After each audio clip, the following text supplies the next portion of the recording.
Hello, everyone. Welcome to the Spiritual American. My name is Dr. Ann O'Hare. I'll be your host. Today, in this episode, we're talking about trust. And trust has been an issue in my life. I would imagine it's an issue in many of our lives. We maybe want to be more trusting in our lives, but there's a lot of evidence why maybe we shouldn't be. And today, we're going to talk about trust. We're going to talk about the underlying reason why maybe we don't trust so much, and also a spiritual solution that maybe you hadn't thought about. So let's start out by defining what is trust. So when I think about trust, I think about feeling open in a relationship. It doesn't have to be a relationship with a person, could be with my relationship with my job, could be my relationship with the government. It could be my relationship with my body, with nature, with my family, or could be a particular person or a situation. Trust means that I feel my heart is open and I feel like there's nothing in between myself and that thing. So I don't feel like there's anything negative in between. I don't feel like there's anything scary or making me feel afraid in that situation or that relationship. Now, this doesn't always just work when you're with the person or in the situation. It could be when I'm thinking about it. So, for instance, um, if I don't trust people at work or my boss or something like that, I may go home after work and think about my work and how I don't trust anybody at work, and it causes something. So we think about when I don't feel trust or I feel like I don't feel open or that I can't trust in that situation, how do I feel? And you'll see in these episodes, we're going to look beyond the surface. We're going to look and see what the feelings are that's going on underneath. And we're going to be looking at spiritual healing ways of looking at it. But what do I feel like when I can't trust? I feel afraid. I feel like I have to hide. Maybe I feel confused. Maybe I feel angry. Maybe I feel uneasy. Maybe I'm blaming them. Maybe I'm coming up with all different ways of thinking. Maybe I'm looking for somebody else to talk about that person. But basically, what I feel like is I feel powerless in that situation. I feel uneasy. I feel afraid. And I don't feel powerful for whatever reason. So when we talk about trust, we're looking at a situation where there's nothing in between me and that thing, where I feel completely open and happy. And maybe you could say there's no history, there's no account, there's nothing in between, there's nothing negative there. So why do we feel bad in these situations? And I have an example. And it's weird when I share it because when I share it, it's making me feel a little vulnerable sharing it because I'm going to tell you what was going on in my mind at that time. So, for those of you who are on the podcast, you're listening to me, but if you're looking at me, you can maybe tell my age, but I'm in my early 50s. So, I'm going through that menopausal kind of health situation that women find themselves in at my age, at this age. And maybe there's like a weight loss difficulty, or maybe I'm thinking about bones and I'm thinking about health and I'm thinking about maintaining muscle mass and vitamins and all these things that come with menopause health, women's health in menopause, after menopause. So I was feeling particularly vulnerable about this area a couple of weeks ago, meaning I was feeling a little out of control about it. I was feeling a little upset, more than a little, about my weight, let's say. It happened to be about my weight. And I said, let me look online and see if I can find a program that maybe I can follow. Now, I'm sure that some of you listening can relate to this. Like maybe you can say already, oh, here she goes. I know exactly where this is going. So I was feeling vulnerable. I was feeling like I needed some help. And I said, let me go try this thing. So I went online, I went on my phone and I found one app that asked me for my address, my email address and my information, even before giving me any information at all. And I said, nope, not going to do it. I said, nope, that's not what I want. And I was looking, because what I was looking for actually was some information for free. That's what I was looking for. Now, how many of you can relate to that statement? You're looking for information for free. Like, I shouldn't have to pay to get a little bit of information if I need some help, right? That was the idea. That's the attitude I was having. But on the other hand, I was also feeling very vulnerable and like I really wanted some help. So I looked, and I looked a little bit further, and I did find another app that had a questionnaire. I said, all right, let me give it a shot. I'll do the questionnaire. And I did, and I answered all the questions. And then it said, okay, well, in order to get your full results, you have to join for $19.99. And normally I would just like stop at that point, but I did notice that they did give me something, because they did say that based on the results of the quiz or the results of the questionnaire, I could reach my goal, my weight loss goal or whatever, within 6 weeks. So that was some information. Okay, so I can reach it within 6 weeks. That's what they said. And in order to get that information, I have to pay $20, $19.99, because it's $20 a month, but I would only need it for 6 weeks. So in my mind, I'm thinking, okay, should I do it? Should I try it? It's only a month. I can always cancel it. And, I was back and forth with myself about it. Like, is it worth it? I can cancel it right after. Maybe it'll work. So I'm having like a little bit of hope, maybe it'll work. I'm not really that convinced, but I said, all right, you know what? I'm going to try. So I paid the $19.99. So how many of you out there are already with me? Like, you've played this scenario, right? So $19.99. So then it opens up and it says, great, here, thank you for joining and such and such. And then it says, first step is to download the app. I said, okay, great. I'll download the app. No problem. So now I'm a little bit, I don't know, I wouldn't call it hopeful, but I was a little bit, all right, maybe I'm going to get something for this $20. Okay. So I download the app. And as soon as I open the app, it says, here's the questionnaire. So I had to redo the questionnaire, which was a little bit weird, but I said, all right, I'll redo the questionnaire. So I redid the questionnaire, and then it opened up to a home page, which I was very happy, because now it was like, okay, good, I'm actually getting information. So the home page had like a steps log for exercise. It had a water log. It had some inspirational videos to get you started. And I was, okay, should I hope now? Like, I mean, I'm thinking, okay, well, there's some information here. There's some good stuff here. And then at the bottom of the homepage was a little, what do they call that thing? Little button that said menus. It was a tab. That's the word I was looking for, a tab that said menus. I said, great. Oh, good. Okay. So now they're going to talk about food. So now I'm already starting to think, okay, I can start this tomorrow. I'll get the information. Maybe I have to go shopping, so and so. Great.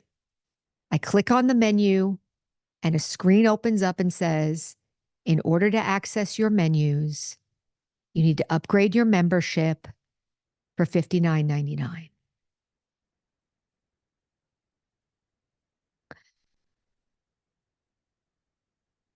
I'm being silent because if you could hear my heart crash, that's what you would be hearing right now. You could see the look on my face at that moment was like, here we go again. I said, forget it. I canceled the subscription. I lost the $20. Obviously, I paid it for nothing. And I was so disgusted that I just canceled the whole thing. And I said, forget it. So what happened there?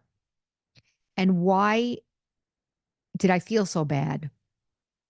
I mean, obviously, these people are looking for money, right? Why am I surprised at that? Why did I feel particularly bad at that time? I'm going to say I felt particularly bad because I already felt bad about my weight or whatever I was feeling bad about, and I was already reaching out for help.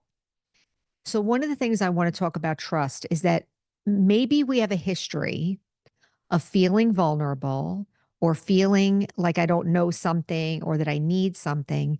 And that when I reached out to get that need fulfilled or get that information or get that help, I was received with some kind of negative response.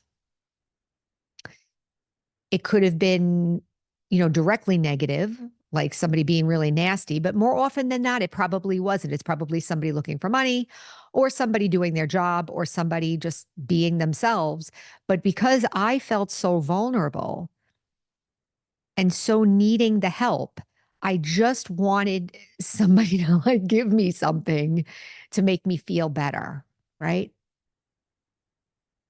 This is an important point that we have because as those kinds of situations build up in our memory and in our history, we build up an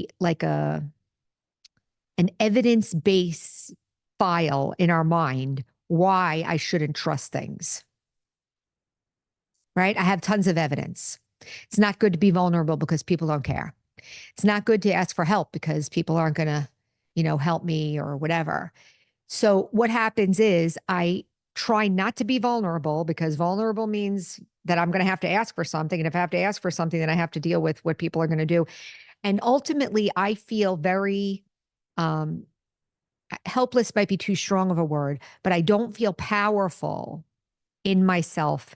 And I don't feel powerful in the situation because obviously I can't control what other people are doing. I can't control what my boss is doing. I can't control what the government's doing. I mean, I can vote, but I can't really control what's happening from a day-to-day basis. I can't control immediately what goes on with my body. I can make choices about what I eat or what I do, but I can't control, like in a snap, everything that's going on. So there's a lot out of my control. So, one of the things I was thinking about with this is that in this particular situation, it was like I had 98% mistrust and 2% trust. Like 2% of me really wanted this to work, right? And maybe you can relate to what I'm saying. This idea that you just want it to work. You don't want a hassle. You don't want it to be about money. You don't want to deal with greed or impatience or somebody who doesn't care. You just would like it to get the help without the strings, right?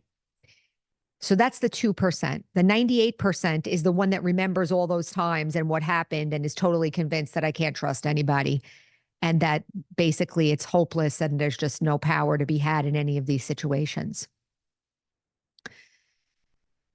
So why am I telling that story? Well, first of all, I want to show like what's going on inside my mind and heart at those times. And maybe I'm hoping that many of you can relate to this. The solution that I'm going to suggest now is something that you may not have thought of because, number one, it's a spiritual solution in a sense that it's only in my own mind. It's not, has nothing to do with anyone else. It has to do with me and myself and my own mind. And secondly, because it has nothing to do with anybody else, it doesn't show up as a typical solution. Like usually if somebody says it's, if you want to be more trusting, that you work that out with the person. I'm going to suggest you don't work it out with anybody. We're going to work it out inside ourselves. And this is another theme of this podcast is that many, many, many, I would say probably all of the solutions that I'm going to suggest are going to be ones that you can do yourself. And it's going to be about you and your own mind. When we look at what's going on underneath the surface, we get insights as to how we actually feel. Maybe I wasn't paying attention to how I feel. Who wants to feel powerless? Who wants to feel vulnerable? Nobody. But we've mixed it up with the situations so that we feel 98% of the time we feel not powerful. And then we try to hope, but we don't have enough power. That hope, that 2% is not powerful enough to overcome, and it's silly. Then it becomes silly. It's like somebody doesn't say good morning to me and I'm, upset because, hopefully maybe a lot of us are over those kind of responses. But certainly if I actually need help, I may feel a little more vulnerable. Or if I don't understand something, I may feel a little more vulnerable. even starting this podcast, there's a lot that goes into setting this up and everything. I didn't know any of this. So I had to rely on asking for things. And that at times I felt uncomfortable, but you work through it. This is kind of like technical, but we're talking about the trust where you actually feel like you don't trust, like you feel your heart is not open and you want that 2%. You would like to be trusting. We all want to have an open heart. So let's talk about an open heart for a minute, and then I'm going to give the solution.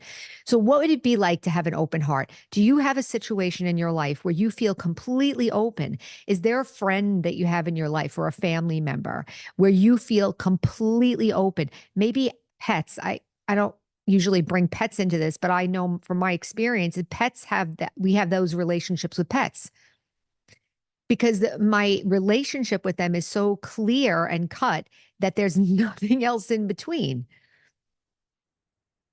So, what is the solution that we are looking at here?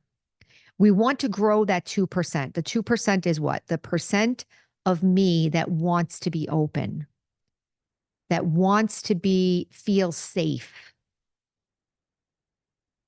that wants to hope that this situation will work out. The 98% is saying it's not going to work, it's not going to work, it's not going to work. So it's draining my energy, right? So I want to build up that 2%. So how are we going to build up that 2%? So first of all, I'm going to suggest that what we need to do is build up a sense of what we already have by giving it away. Now, what do I mean by that? So we're all Americans. Its name is the Spiritual American. And there's a reason why I called it that, because as an American, we enjoy a great fortune. We enjoy great fortune. This is not to say that we're better or worse than anybody in the world, but certainly the foundation of this country and what it's built on and the freedoms and the ability to achieve and everything available to us in this country is unique and the envy of the world for the most part. So we have a lot of blessings, if you want to call it blessings or fortune. So what I'm going to suggest is that we're going to look at some of those fortunes right now, and we're going to see how we can share them.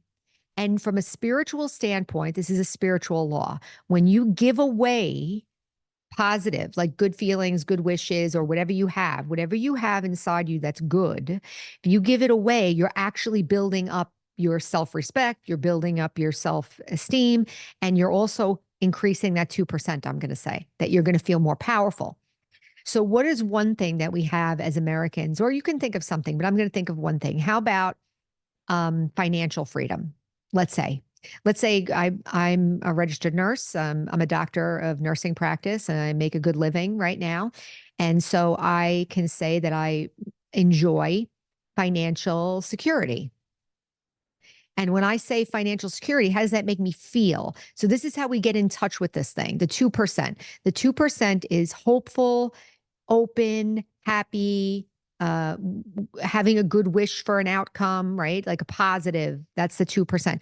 So what can I say about my financial freedom? How does it make me feel that I am financially okay right now? So how does it make me feel? It makes me feel free, makes me feel happy, makes me feel powerful. So let's say free, happy, and powerful. I feel free, I feel happy, and I feel powerful. I'm also grateful. I'm grateful for that, right? I'm happy that I have it. I don't feel arrogant about it at this moment. I feel gratitude. Okay. So I'm feeling gratitude for what? For the financial, freedom that I have. And what do I feel? I feel happy, I feel free, and I feel fortunate. I feel fortunate, happy, free. And I just said something else. I don't remember what the three things were. Anyway, so let's just say happy and free.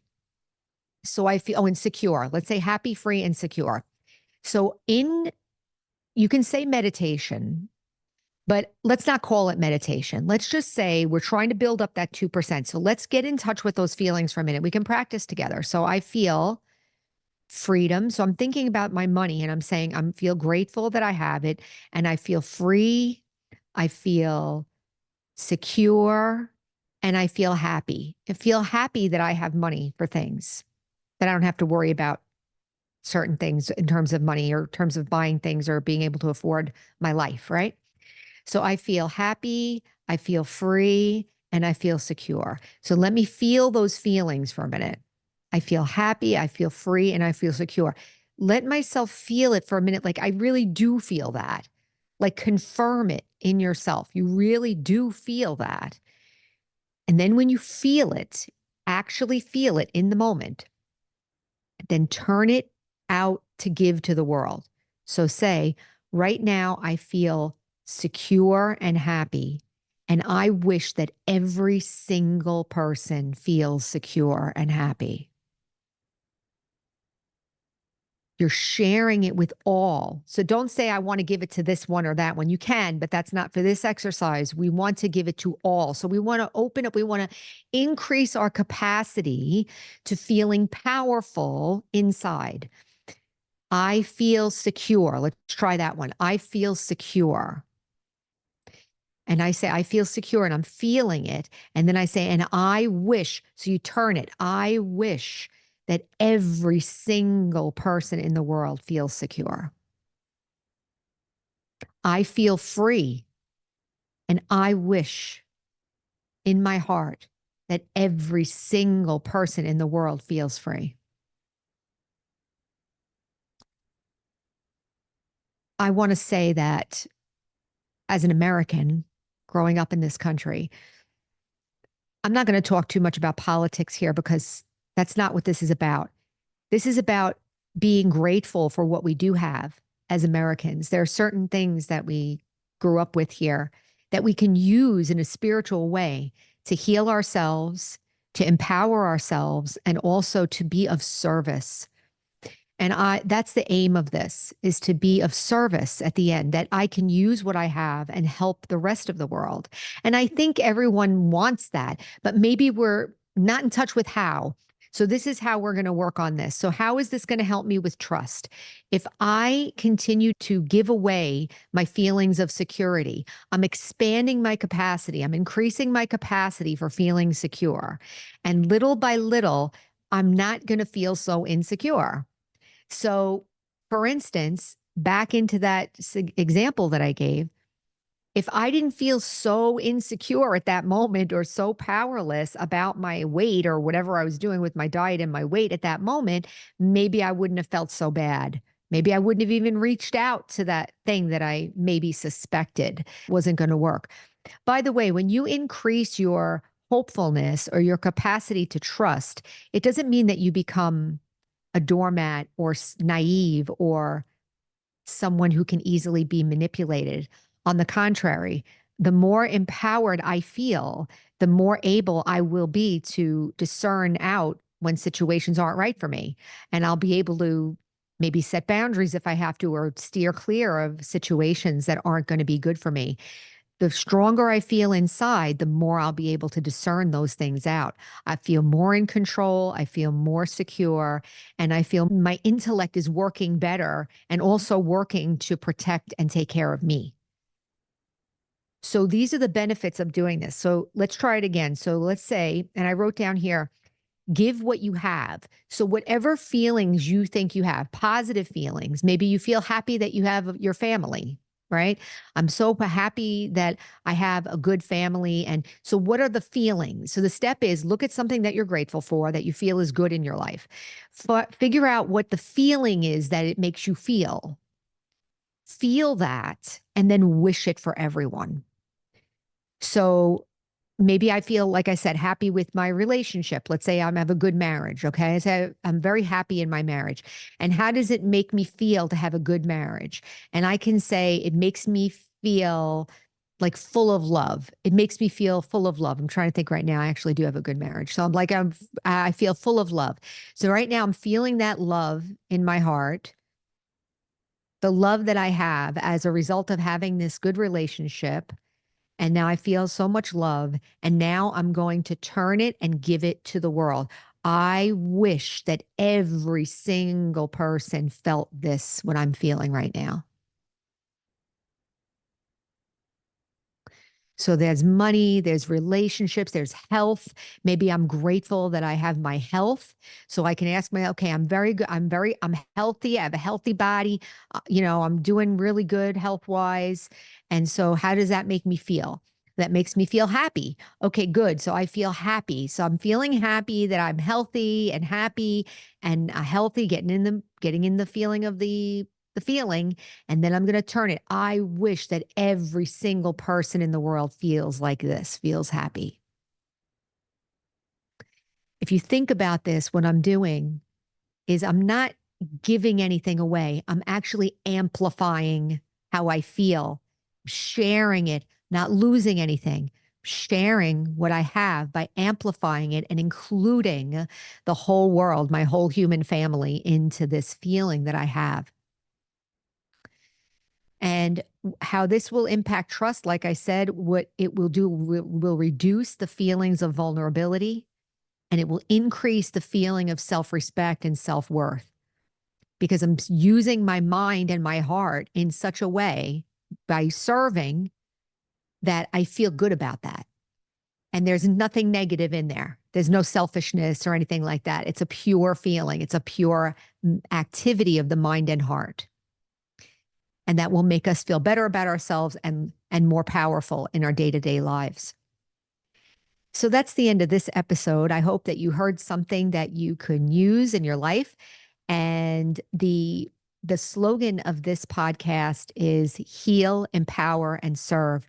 So like I mentioned before, the way we're going to work this is there's going to be a topic, going to talk about it, probably give examples, and then going to talk about how we can use spiritual laws and spiritual practices to empower ourselves, and then do that service and open ourselves up to amplify those positive feelings and experiences. So thank you all for listening. And until next time, take care.